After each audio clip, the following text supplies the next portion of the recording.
Well, it's sort of funny because we've had a few informal conversations, and I don't know exactly your title and the things. I mean, I know that you're involved in politics, and I know that you're a mayor, I think, of one of the boroughs of Monterey. Is this correct? Sí, del área metropolitana. Son 11 y Escobedo es uno de ellos. Okay. How many people in your jurisdiction? 450,000. Okay. Well, that's bigger than this area pretty much. So that's quite an undertaking you have. Responsabilidad. What made you decide to go into politics? Tratar de cambiar la realidad de la comunidad. Tratar de ayudar a los que necesitan más. Y nací en eso. Mi familia es como la parte del que platicábamos en los días pasados de el área que yo creo importante atacar o atender, la fábrica de la violencia. En mi casa hubo fábrica de político. Mi papá era político, mi abuelo era político. Y yo no quería ser, pero terminé la escuela y mi papá me dijo que había cumplido su responsabilidad de darme estudios y que no seguiría manteniéndome hasta que hiciera lo que él quisiera. Y yo no quise hacer lo que él quería. Y me puse a trabajar en varias partes hasta que llegué a este municipio.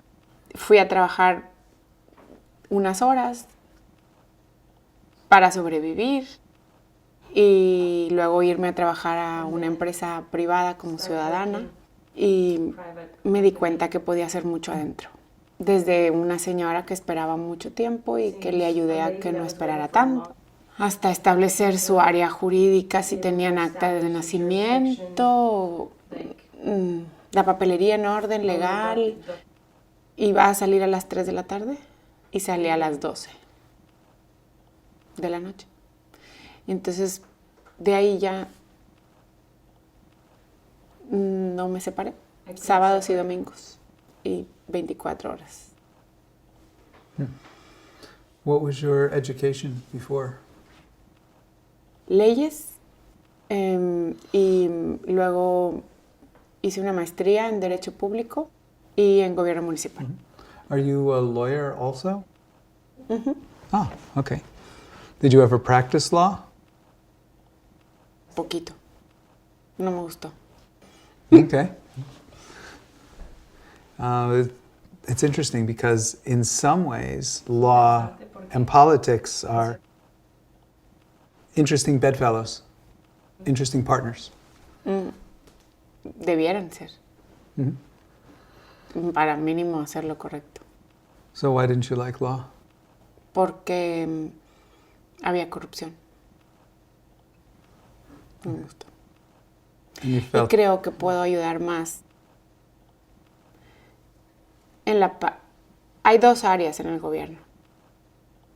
La que hace leyes y la que procura bienestar. Y me gusta más esa. Okay. Well, as we've spoken, I know that you have a lot of deep thoughts about being involved in politics. Inherent in politics is the possibility of great good or great not so good. Mm-hmm. And there's a balance. And with a lot of politicians that I've met, they don't quite look at it that way. They see them as mixed together.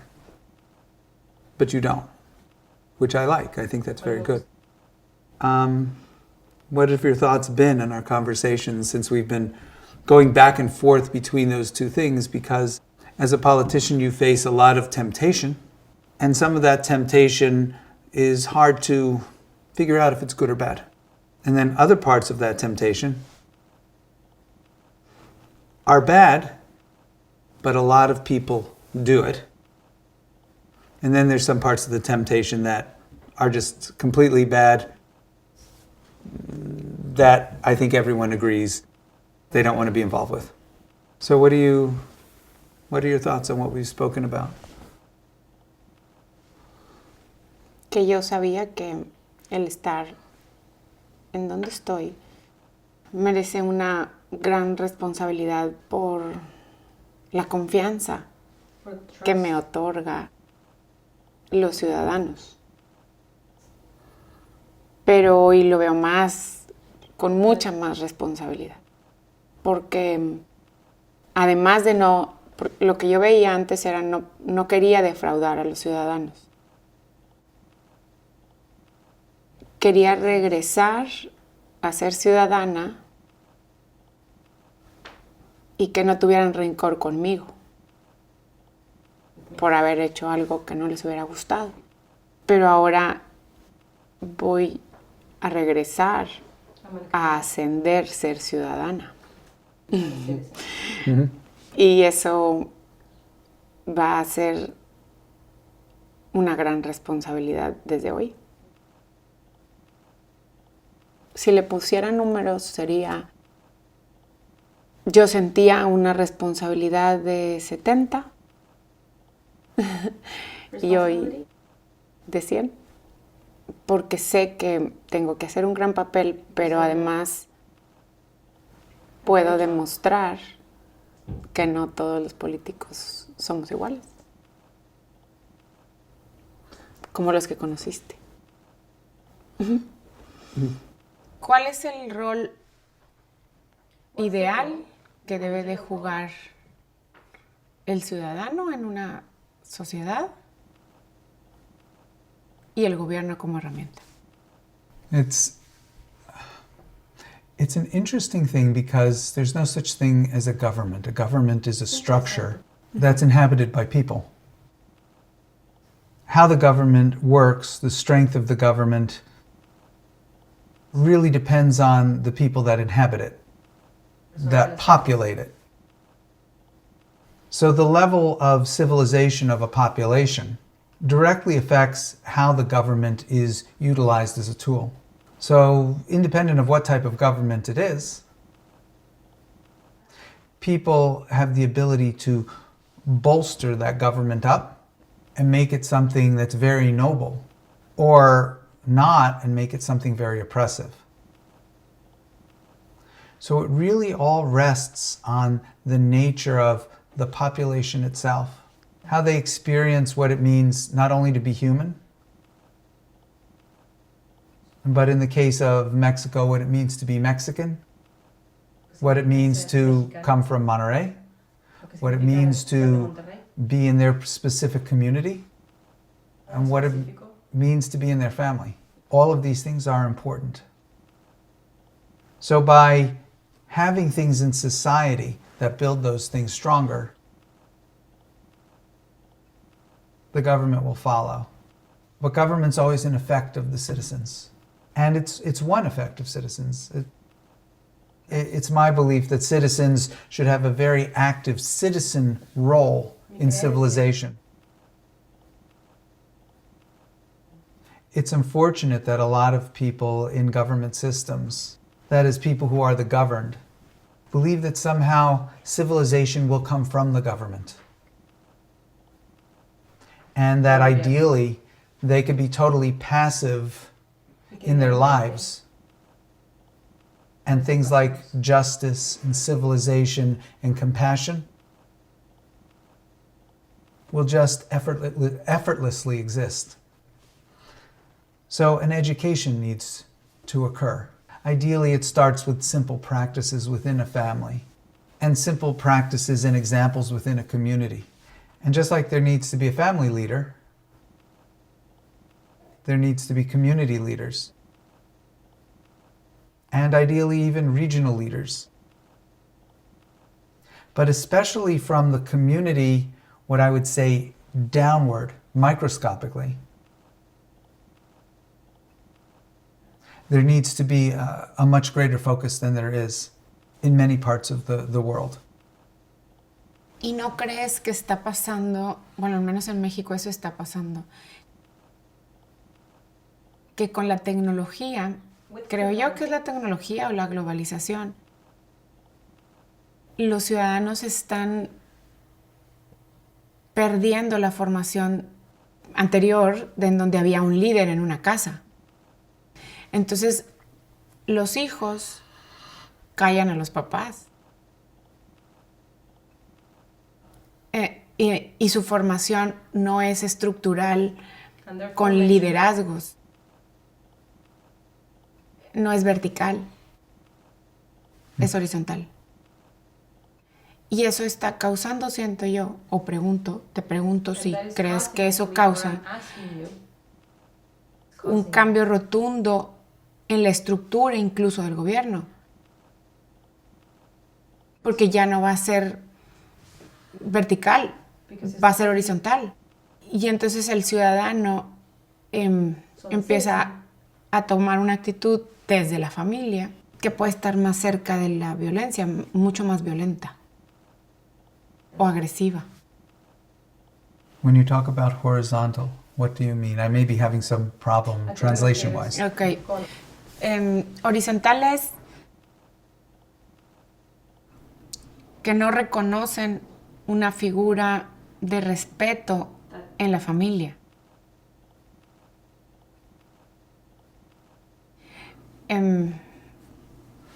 Con respeto me refiero al líder de la familia, que en México siempre había sido el papá. Y con los cambios de la sociedad, que un factor es la globalización y otro factor es la incursión de las mujeres en la vida laboral, eso ha permitido, esos dos factores y algunos otros, han permitido que no haya respeto, a eso le llamo horizontal. Respeto del ciudadano hacia la figura del papá en la familia y tampoco del gobierno. Porque hay una falta de valor, o sea, de reconocimiento de valor del político y del ciudadano. ¿Tú crees que eso haga más violento a la sociedad? What you're saying reminds me of a quote. I don't have the quote completely, but it's always fascinated me. The quote essentially says, the person who's saying the quote, he can't imagine how society will be able to be run, have any sort of order with the youth of today. That they're disrespectful of their elders. They speak when they're not supposed to speak. And he goes on and says several things about that. And this quote comes from something, I think the year it was said is something like 500 BC. It's an age-old problem. And societies struggle in different ways. But I do think there's something that has happened in the planet that makes human history different.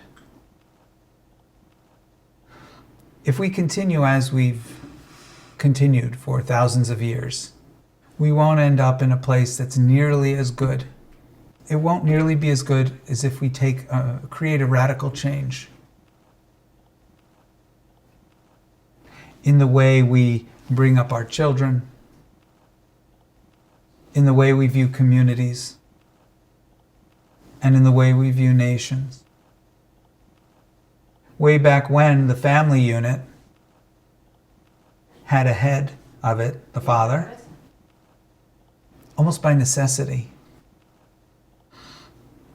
If that weren't the case, there was so much work that was required to feed a family,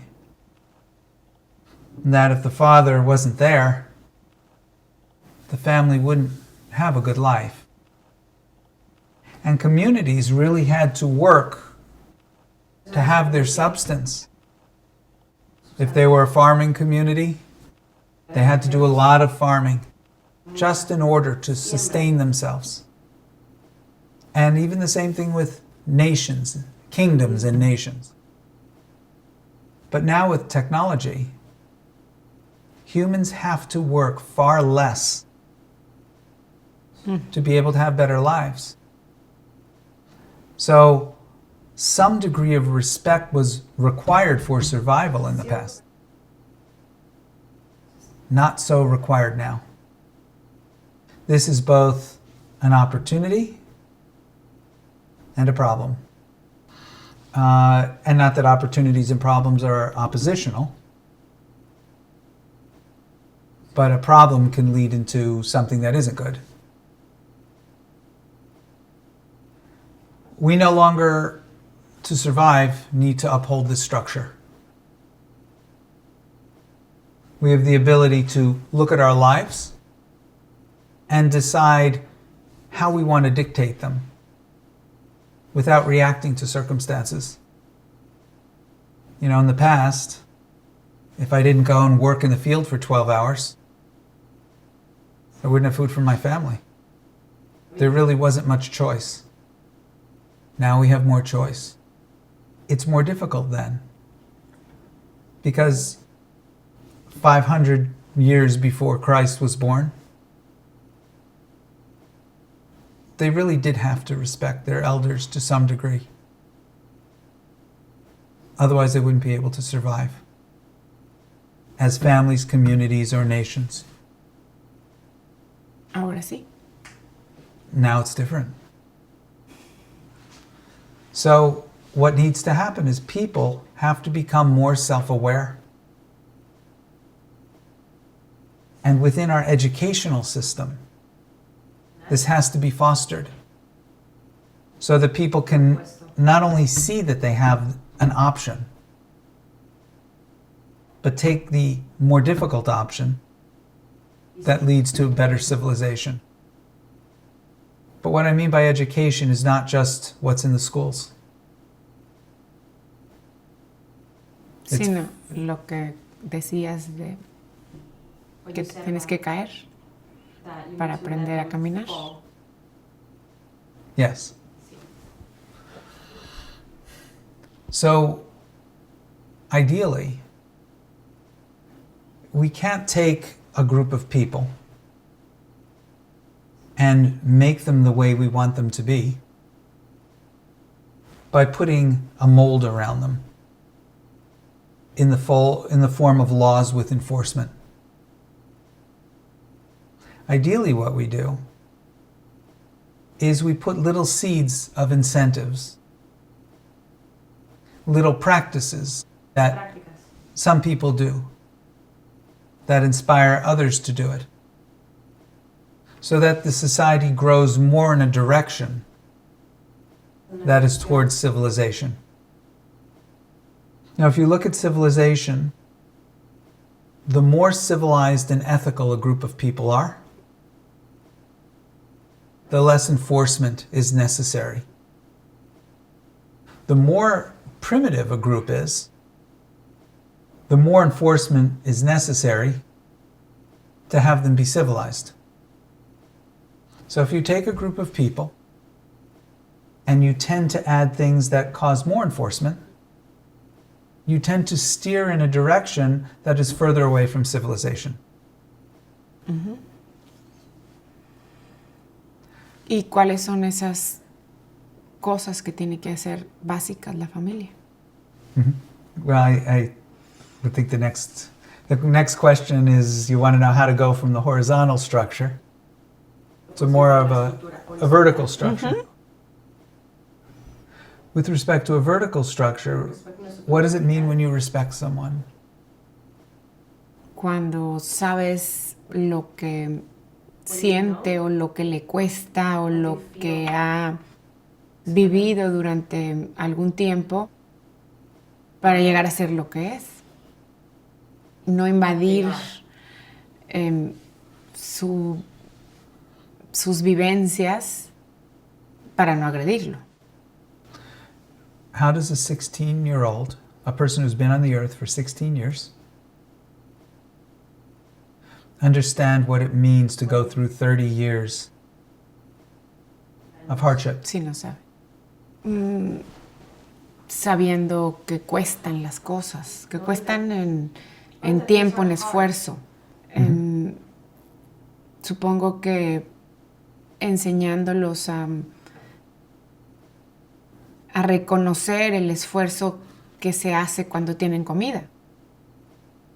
Y como hay gente, mis abuelos o mis bisabuelos no podían tener la comida tan fácil como ahora ellos lo tienen. Supongo. Pero eso no es tarea del gobierno. ¿O sí?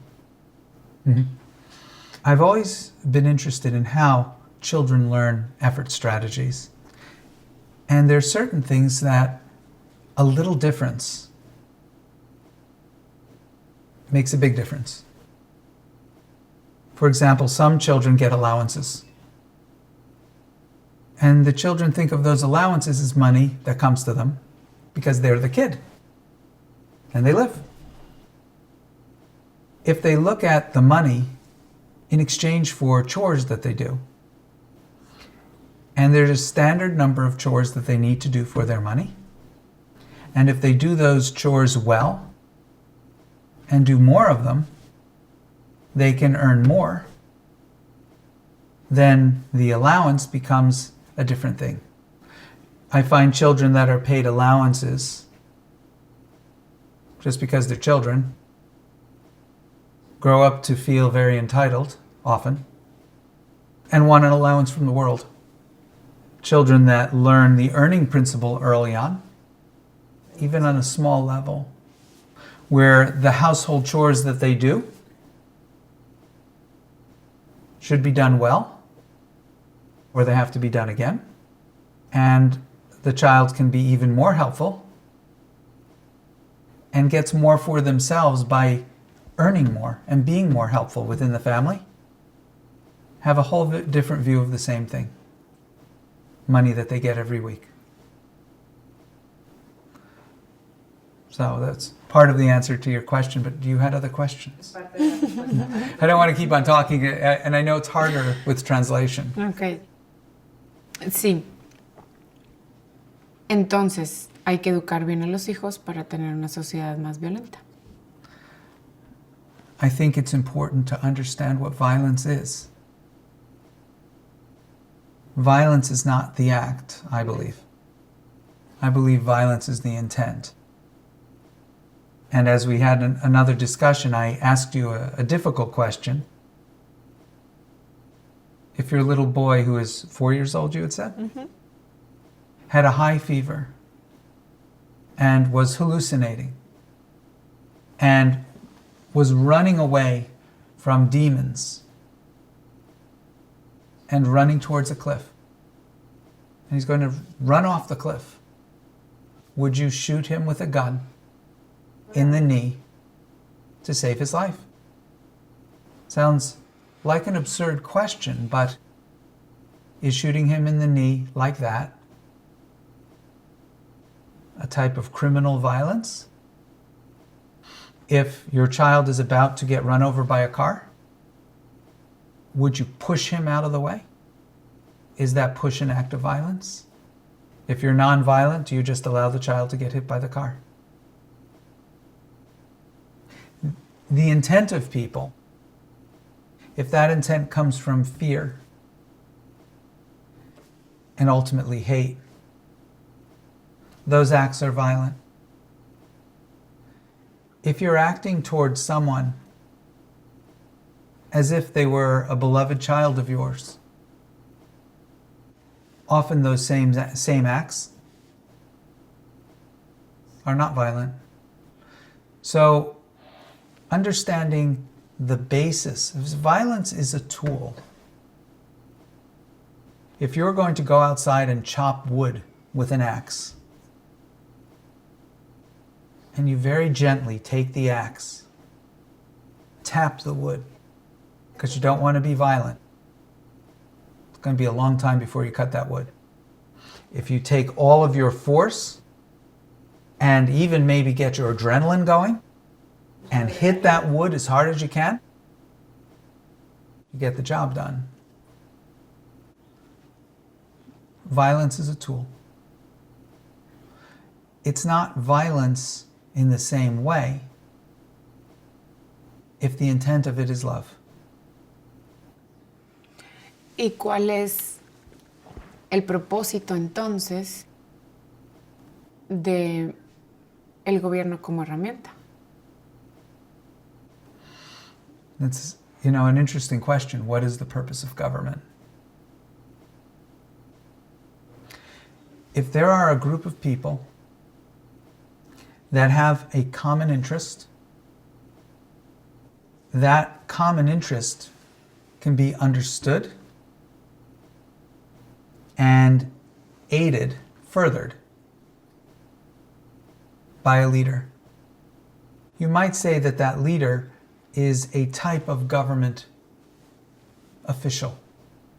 To govern something is to control it. But government doesn't mean govern everything. If there ever came a day where the government determined what we wore, when we woke up in the morning, what we ate, and what we said, we would have a problem, I believe. So the question of government is what's being governed. Is it the actions of people? Well, if they're civilized people, there's not so much that the government has to worry about. If you have a family that's basically civilized, and not all families are, the government really doesn't have much place in that family. ¿Qué porcentaje de las familias crees que están civilizadas? It depends what level of civilization. Bueno, poquito. Well, before determining if the family is civilized, you have to determine if the people are civilized. As governments are created by people and inhabited by people, so are families. Smaller unit. So you ask what percentage of people are a little bit civilized. If I were to give a very broad definition of civilization, I don't think most animals are civilized. I don't think cats are very civilized. I don't think lions are very civilized. ¿Nosotros? Well, getting there. Maybe dolphins have a little bit of civilization. Okay. I don't know. I haven't studied dolphins so much, but I've heard rumors. Civilization seems to be the ability and actualization of an individual to look at the betterment of others beyond the betterment of their in-the-moment impulses. The question is, do you know of any cat that wakes up in the morning and thinks, I wonder what I could do today for the betterment of all cats? That doesn't happen. Happens with some humans, though. So the nature of civilization is the ability to have an ideological existence outside of our primitive impulses, outside of the basic desires of the body. To eat, to sleep, to have pleasure, to have comfort. As much as we can go against those things to uphold an abstract notion is our degree of civilization. We call that character. Now, character has to be tempered with morality, but that brings civilization. Does that answer your question? Sí, me dio una perspectiva más real de qué tanta. personas estamos civilizadas, pero la que no me has respuesto es ¿cuál es el propósito del gobierno? I know, we're getting there. that was in the first section. Okay. Hey, I will say there's something called a marshmallow test, which is a test of character to some degree in little children. The marshmallow test, you have a little child, and they have a marshmallow in front of them. And they're told that if they don't eat the marshmallow and they wait, they'll get a second marshmallow. And there are many children that can't wait, but there are some that do. And the studies seem to indicate that those children that can wait do better things in life. Ultimately, if I were to think of what a government is to do, the type of government is best suited for the type of people that inhabit the government. If you have a group of primitives and you give them a very ideological form of government with no enforcement, it won't work. Primitives need to understand things of the body, things of the emotion. They need to have things taken away. That doesn't mean it has to be with violence. There are other ways of taking things away other than what you might call violence. Things intended by fear. So in order to figure out the exact function of a government, you need to understand where people are right now. And to some degree conform how the government operates amongst those people to how those people are, with the hopes of bringing them to a different level. I believe the function of government is to inspire order, but not necessarily to create it.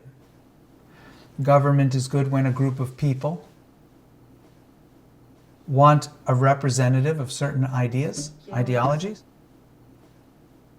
to interrelate with other governments. So for example, Mexico has its own currency, has its own set of cultures, has certain needs of the Mexican people with respect to culture, geography, and ideology.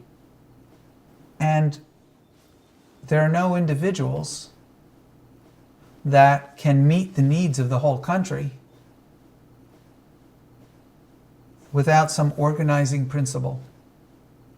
So if Mexico wants to interrelate with the United States, whether it's people like President Obama or someone who's running for president like Donald Trump, two very different people, two very different attitudes towards Mexico, Mexico needs people to interact with them. And people that represent the interests of everyone in Mexico. And this is a wonderful simplification. If I'm the President of the United States and I need to interrelate with Mexico, I need someone who understands Mexico far better than I ever will. I can't possibly understand all of the countries I need to interrelate with to the depth as someone from that country, especially an elected official that is given, if you will, I consider it a sacred honor of carrying the interests of not only all of the people,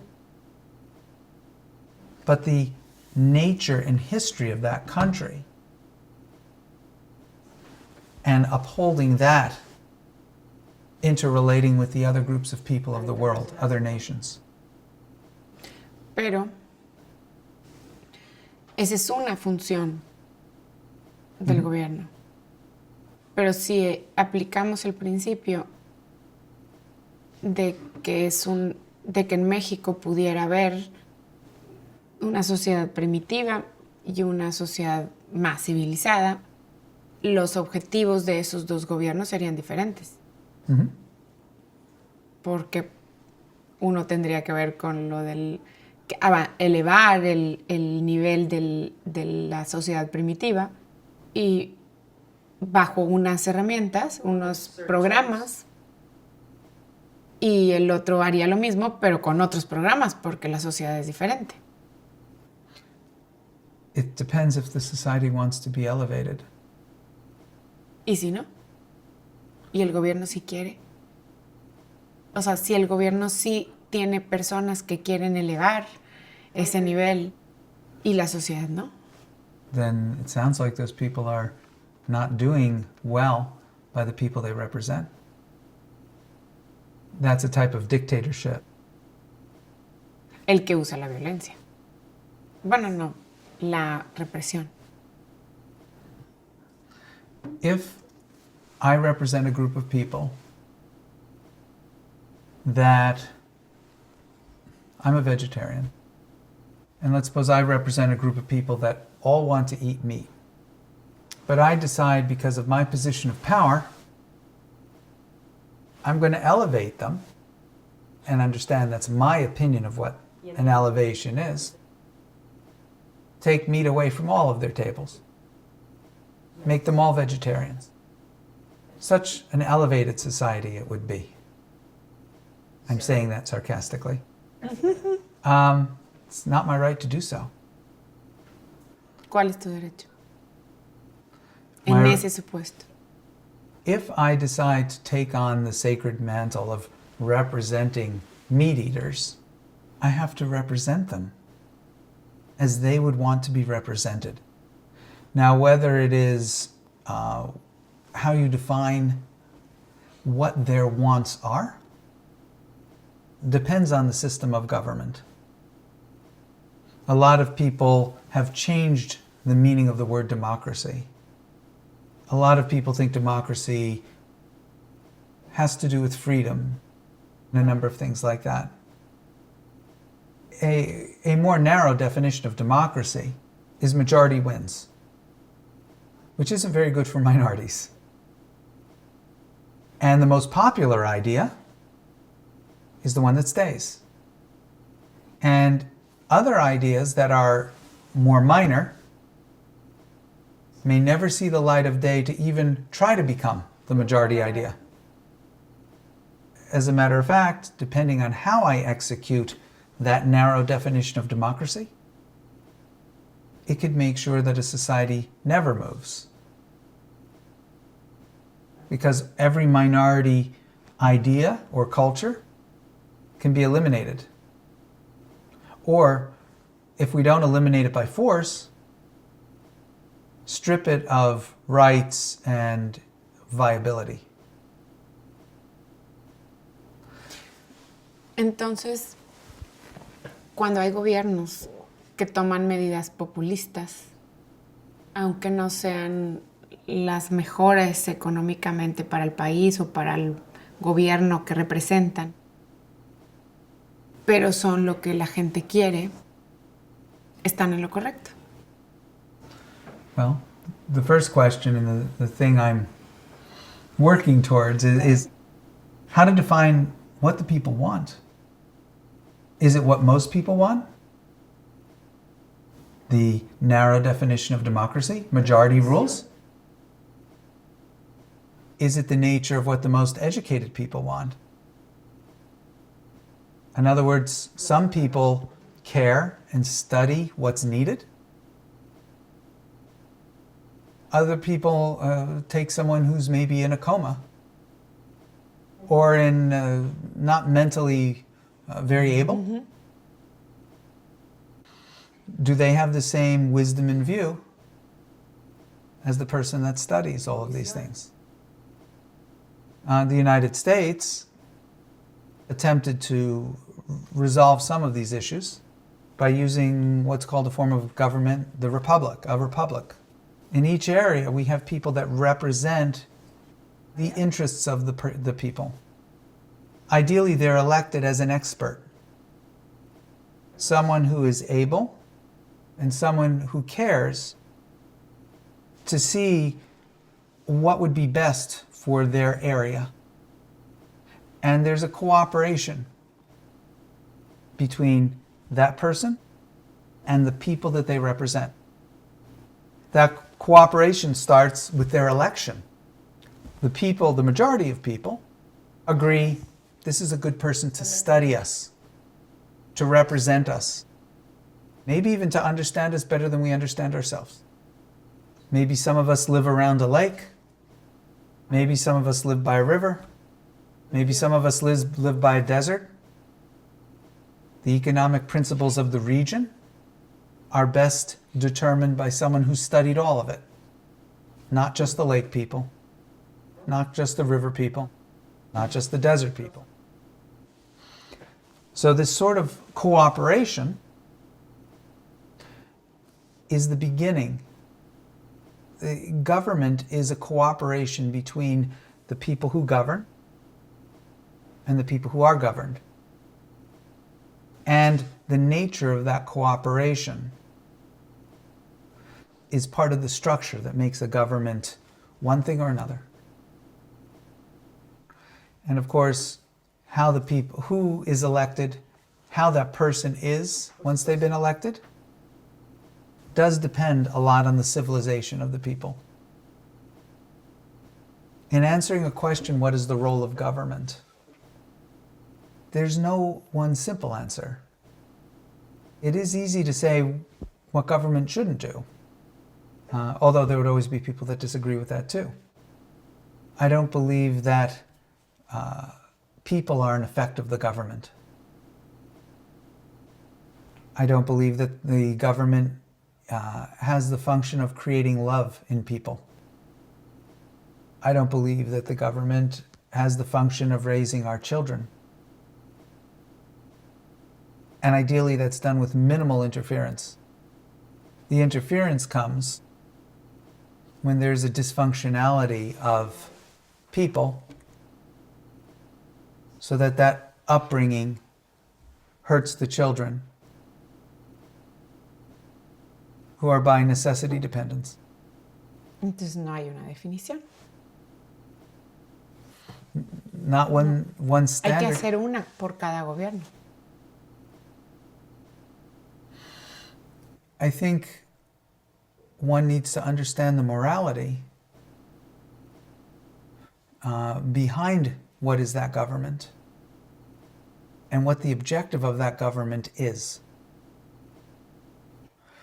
You know, if you ask a congressperson in the United States, what's the objective of their office?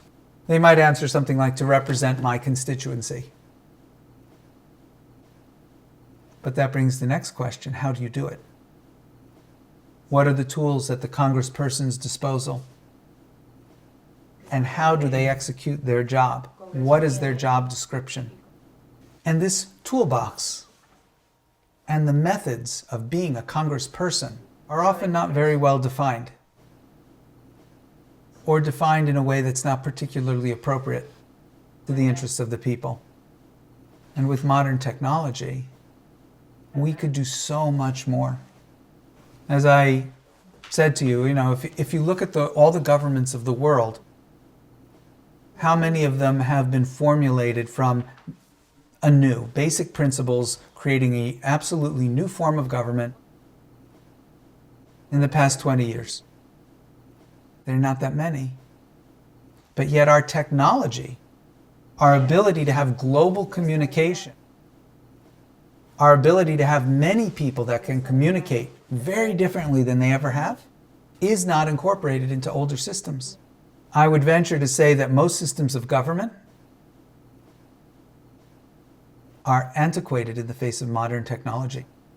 And that a radical redirection, a reformulation of most governments would be really helpful.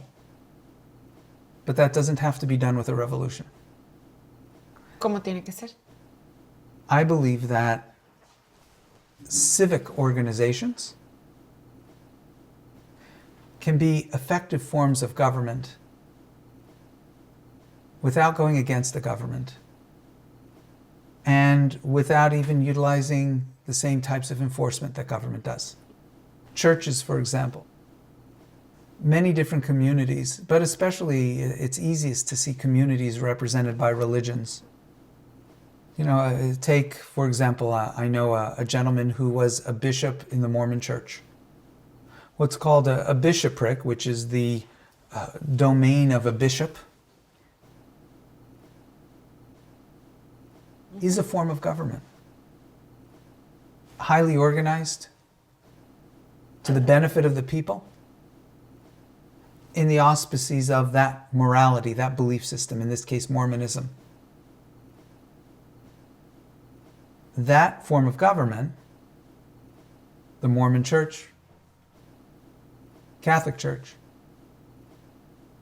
even other civic organizations, the Rotary Club, operate within the normal frame of government without going against the government.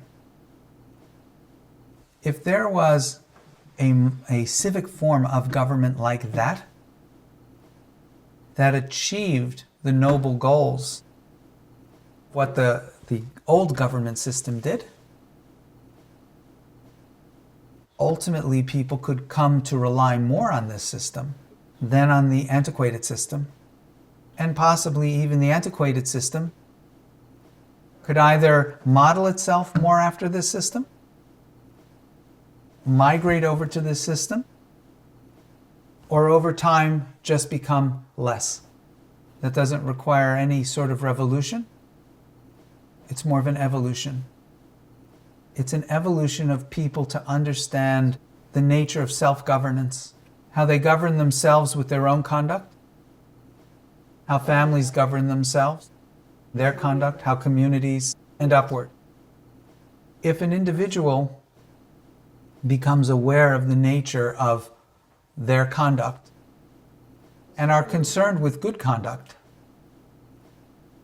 it then becomes the morality that determines good versus bad.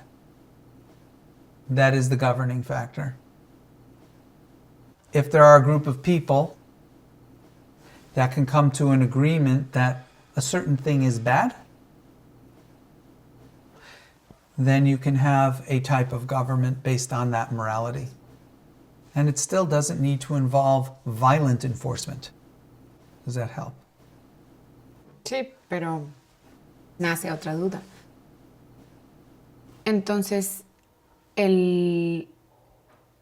tampoco en el gobierno, o sea, ¿tú qué piensas de si las organizaciones civiles como la iglesia, como la religión, cualquiera que sea, participa en el gobierno?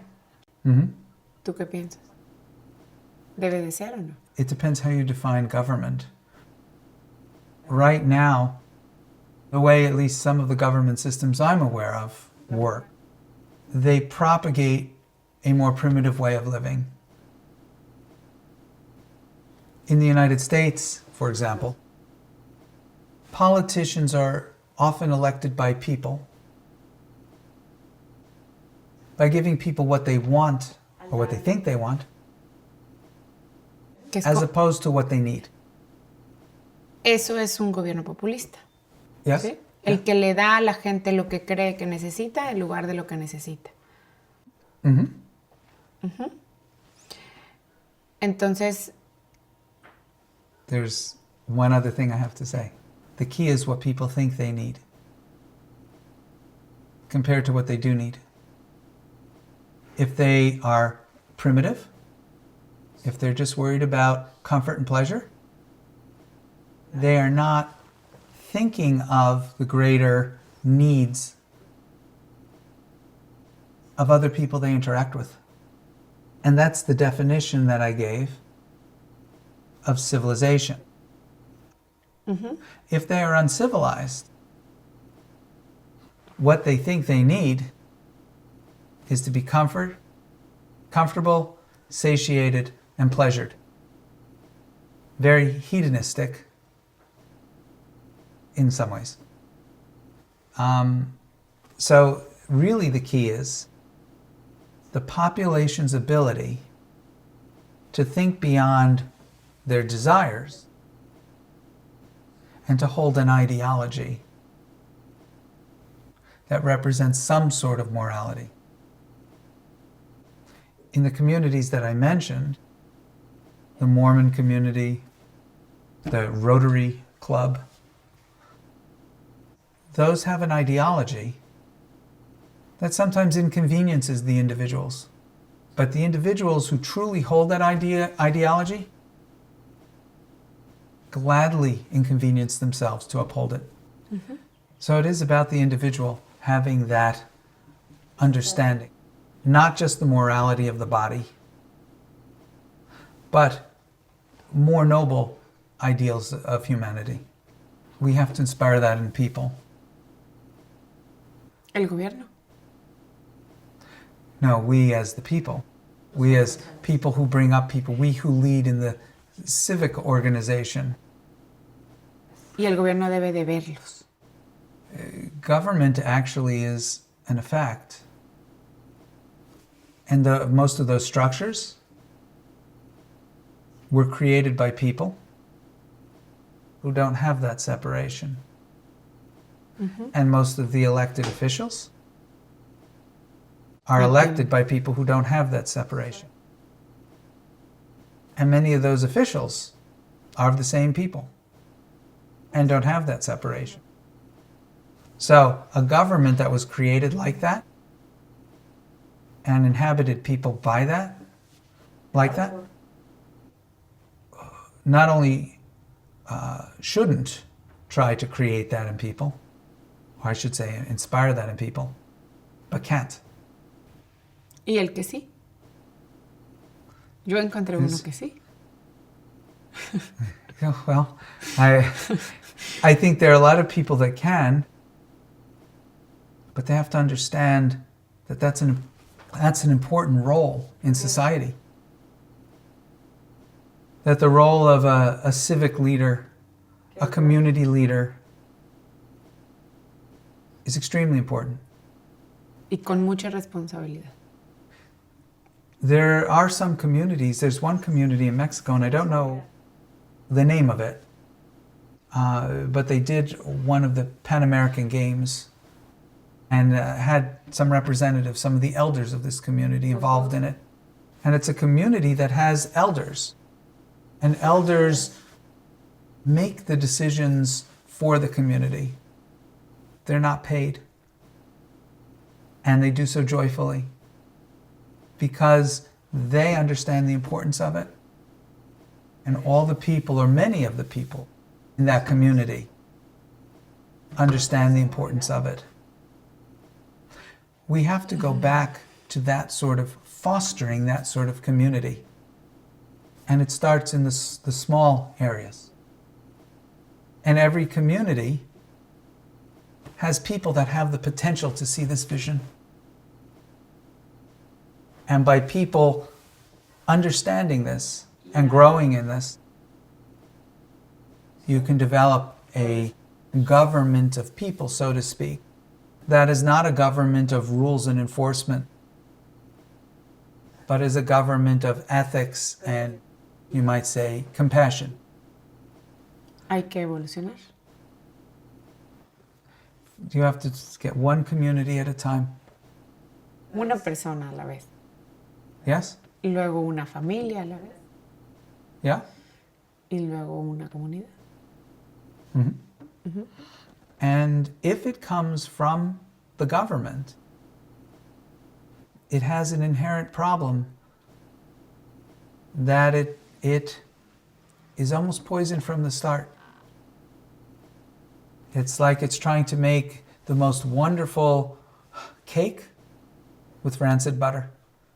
As long as the butter's in there, you have the best recipe in the world, cake won't be very good. Entonces, las personas que conformamos el gobierno no tenemos derecho a evolucionar. People who are part of the government strip themselves of many rights to be a servant of the people. in any leadership position, the more potent the leadership position, actually the less rights the leader has. People think that if they could lead people and be potent, they would have so much more freedom and rights. But true freedom has to do with how we view our potency and how seriously we take our potency, yet maintain a sense of self. Freedom is not just wielding power however we want. Because if we think we need to do that, we don't have a strong sense of self. So the best civic leaders that you could find are people who will take their power very seriously and understand the extreme limitation of being a government employee or a leader. One of the things I suggested with you, and I don't know if you'll take this or not, and I don't know if this is the best idea or not, but in Mexico there are 3 main parties, and you are one of them. I suggested that you find 2 people of equal authority and power to yourself, 2 buddies, so to speak, one from each party. So there'd be your party, one of the other parties, and the third party. And the 3 of you do civic things all together. So there will not be any mistake that this is done in the name of one party or another, or to further some election agenda, or to further some maybe inappropriate power within government. That this is done as you, not as the mayor, not as a representative of your party, but as a Mexican, and as a human, and as a woman. And that's one way of canceling out what might be seen as improper interests. Uh-huh. Y dentro del gobierno no hay nada que hacer. Well, I think there's a lot to do.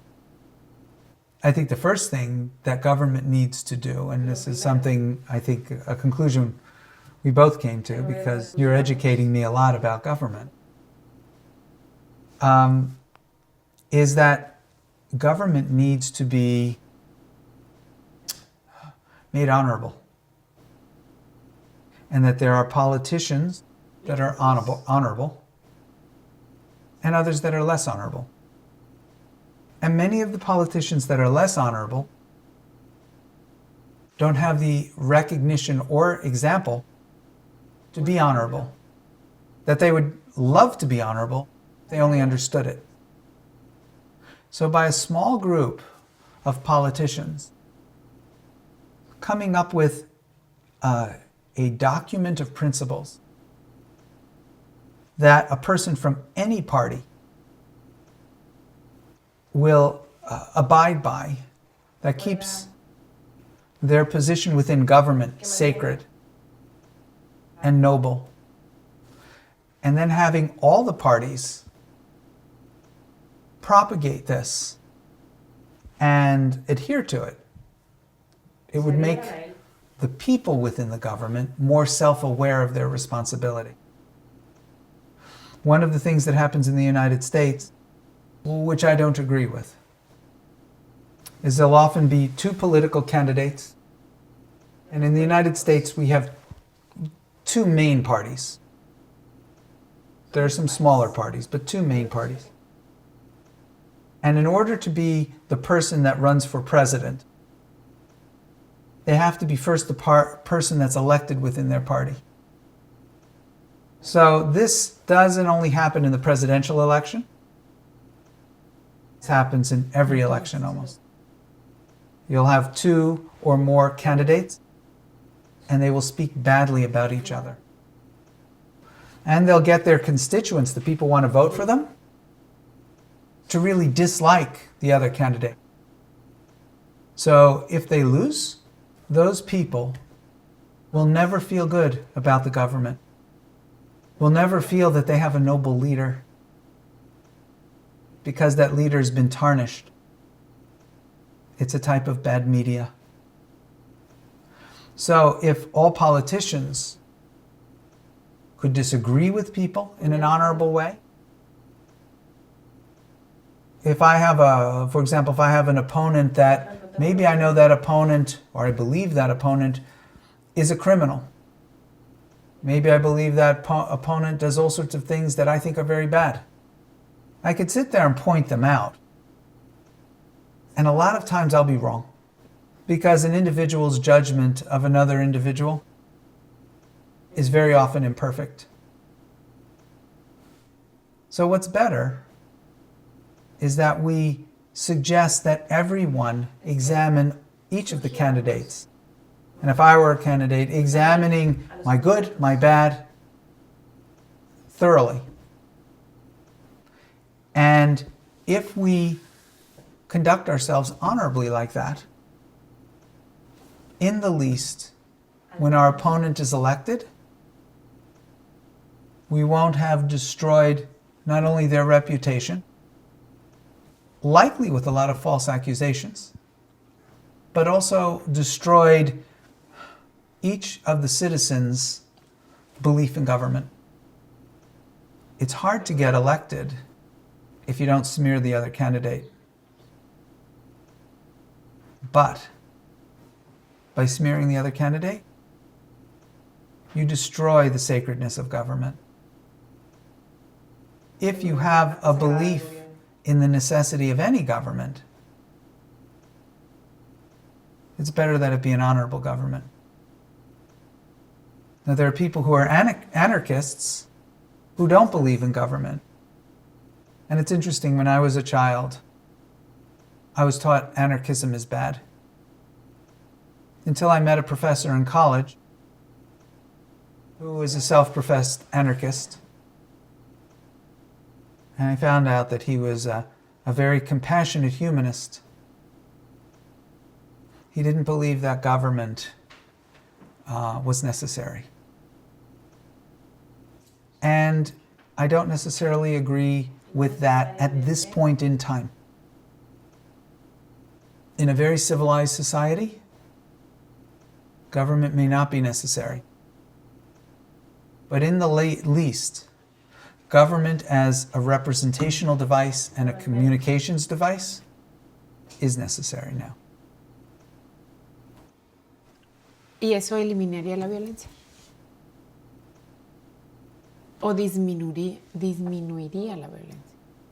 If people were to see examples, and something I had said to you, which is just my belief, if you look at what I would call good versus bad, if you have bad intended people, they're willing to lie, cheat, and steal, and do anything to get their ends, whatever they want. For people who insist on not lying, cheating, and stealing, they're at a tremendous disadvantage.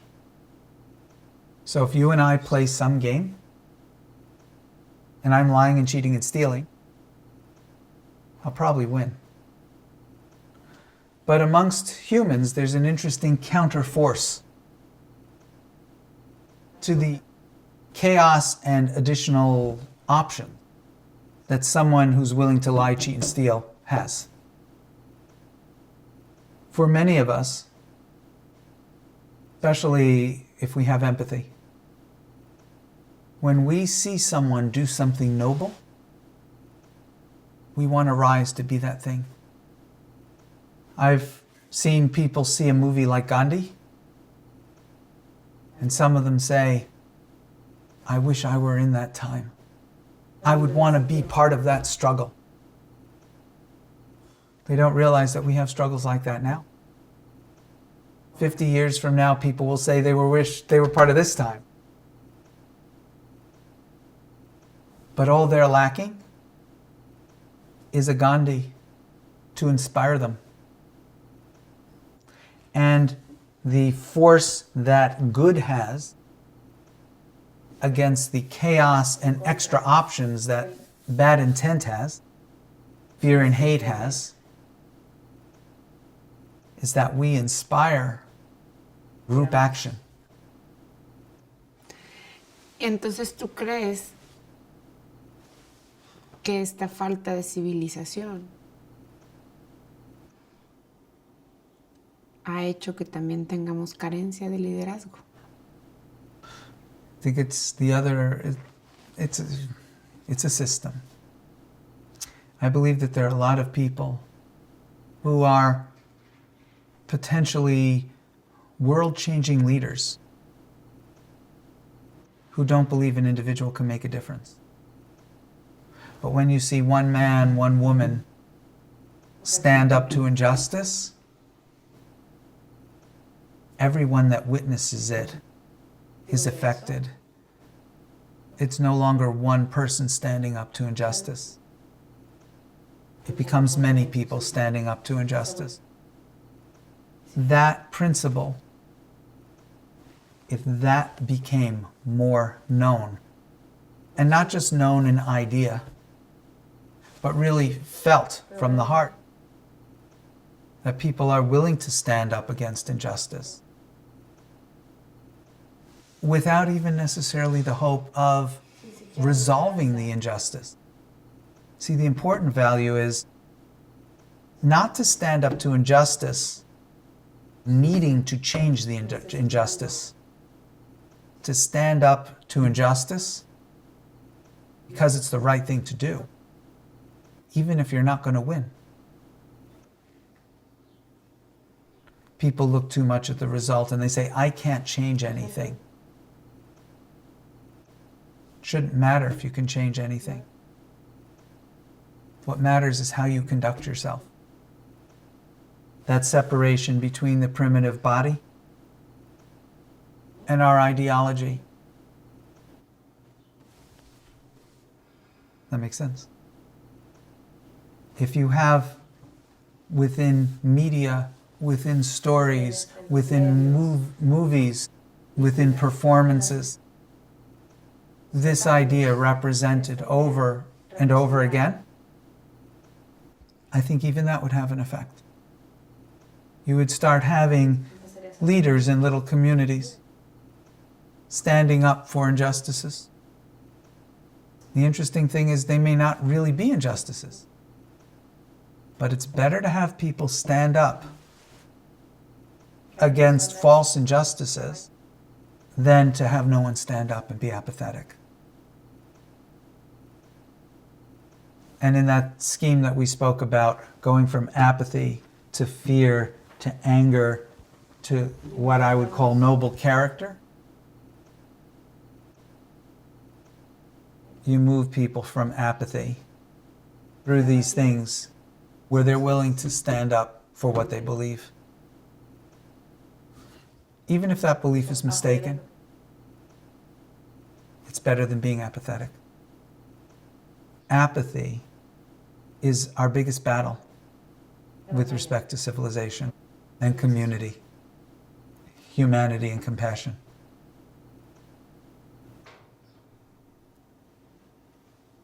Sí. I'm sorry, I didn't mean to lecture so much. Sí. No, sé que no. No es sermón, aprendizaje. Well, it's interesting. For me, it's been a very hard struggle. I also believe if it's not a hard struggle, I'm not doing enough for myself, with myself, about it. If there's something that I'm apathetic about, I believe it's a fault of mine. And I work to try at least not to be apathetic. It may not be the most important issue that I address with my life force, but it's not something of apathy. I feel that apathy is the exact enemy of compassion. Y es un trabajo duro, diario. trabajar en la apatía por la evolución que esto emocional representa en el ciudadano, en el ser humano. There are practices that help with that. I think I've been fortunate in my misfortune. I've always believed that the person with the least misfortune in their life is the most misfortunate human. Mm-hmm. As a young person, I had to make decisions at times. I had a very sick mom. I lived alone with my mom. So that in moments of crisis, at times I had to make decisions that affected her health. I found myself in that position a number of times in life. Currently, I have someone that I've been very close to for almost 30 years. And she has stage 4 cancer.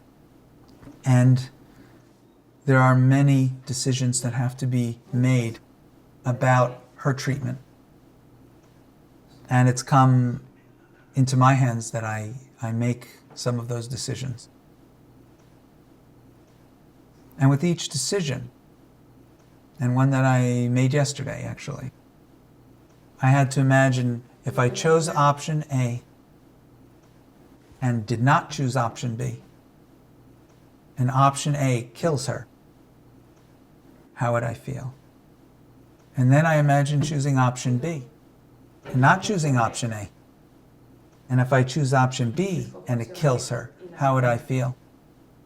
So 2 nights ago or 3 nights ago, when I made this decision, and it was actually a number of options, I killed her twice. I'm saying that lightly but also heavily, because for me to truly weigh the decision, it depends how deeply I can accurately feel what it would be like to make that decision and have the effect of her death.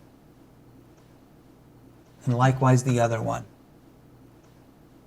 And I'll tell you, for me, in my physical body, mourning so deeply, feeling so deeply, is physically very difficult. And it's a practice that I've learned, that I've developed for me. And those sort of practices I feel are necessary, because when we are making decisions that are weighty decisions, we have to weight them appropriately, completely. So we have to be willing to understand how that affects other people, and as broadly as we can. And some of the courses that we offer teach people to do that, have people practice doing that, so people become deeper decision makers within their morality. You see, my understanding of her death comes from my life experience and my moral development, whatever that is. And it's different than anyone else's. So we have to learn from within our experience how to do this. Diario. And it turns out that there are very, very few, if any, small decisions. Because every single decision involves a principle. As an example of something that seems small, and this is an example I give, what I call the infamous empty toilet paper roll. You're in a building, commercial building, completely alone, and you use the last bit of toilet paper. And you don't need any more. To replace that roll requires, you have to get up, you have to go find another roll. It takes some effort. It's so easy just to walk out of the bathroom and not replace the roll. And some people might think no one will know. But you know. And if you don't replace that role, you don't know if there are people who ever will, because you're not living the example. By replacing that role, although you know some people won't, you know that it's well within human possibility for that to be done. And you have a belief that there are other people who do that too. By replacing that toilet paper roll, for me, the world becomes a better, more optimistic place. I make all people better by being better myself. How we conduct ourselves in our decisions creates our vision of all people in the world for us. And decisions are the steering point of all behavior. So if you want to behave better, learn to make better decisions, deeper decisions, self-aware decisions, not acting on impulse or reacting. And that's the nature of character. Character is the tool we use to be able to transcend the needs of our bodies and then employ the other skills and tools of our belief systems, our morality, and our decision making to be a better person. And by witnessing ourselves as a better, more noble person, our whole world becomes full of people who are potentially better. One example in one of our intensives, and this is the last thing I'll say on this, we call this a postulate.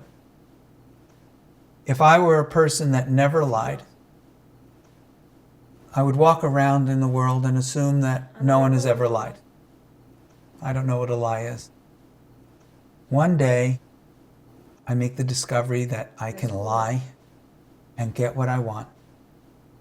At that point, I've consigned myself to what we call postulate hell. Before I made that discovery, when I meet you, and whatever you say, I believe you. Doesn't occur to me you would ever lie. But now that I discovered the lie, everything you say, I wonder, is she lying to me? Now I live in a world full of people who are potential liars.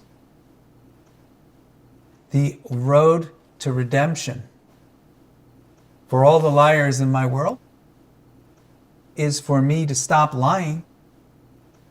So now I know that anyone who is a liar has the option of not lying.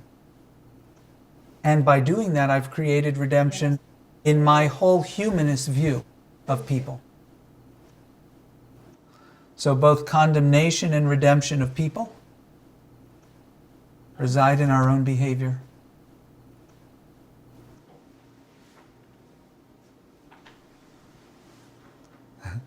Ay, ay, ay. Mucho. Pensé que yo venía por cómo resolver el problema de la fábrica de delincuentes. Número uno, que ese es para mí lo más importante. Y me mandas con mucho más trabajo. Y muchas más cosas que resolver. No nada más la de la fábrica. Y la fábrica es muy compleja, pues todas las demás. Well, creating the tools for all people to resolve that. Sí. Todos los tipos de personas que han convivido con la violencia, de los que hablamos ayer antier, del apático y el que vivió violencia y el que tiene familia. ¿Esos tipos? Well, yeah, I'm ¿A eso talking te refieres o a...? having all people evolve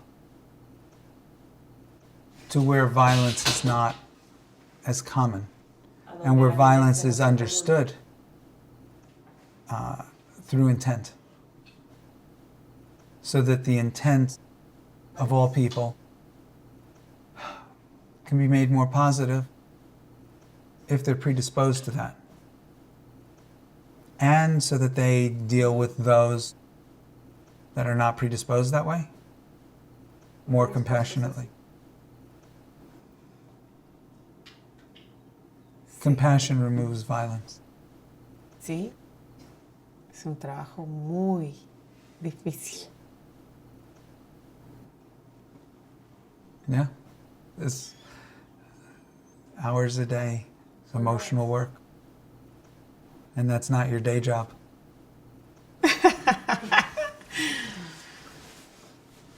Pero se puede hacer. I agree.